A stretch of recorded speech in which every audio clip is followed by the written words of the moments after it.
O encontro é debatermos as relações entre Portugal e Timor, os novos planos para a contínua cooperação com este país irmão, trabalharmos em conjunto também na promoção da língua portuguesa aqui em Timor, pensarmos quais são os projetos em que Portugal pode contribuir para o desenvolvimento deste país, também irmão da CPLP.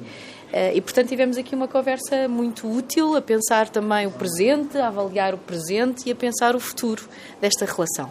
É importante, temos o presidente do Instituto Camões, a delegação de Timor, a tu reafirma apoio, solidariedade total para Timor-Leste no progresso, desenvolvimento e áreas com a educação, desenvolvimento da língua portuguesa, cooperação em Ciracel, que se define o plano de cooperação estratégica, é importante teve o senhor presidente da equipa, que demonstra teve vontade, apoio mais Timor-Leste, se halo através de cooperação bilateral ou multilateral e a parte se promove desenvolvimento integrado sustentável. Obrigada.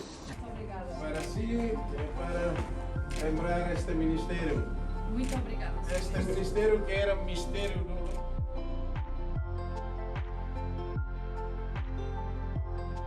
Senhor Ricardo, meu querido irmão, estás em casa também? Eu estava... Os admiradores do... Antes era um grande defensor da bola, o Ricardo Ribeiro. Stress. Viva a língua portuguesa! Viva! Obrigado!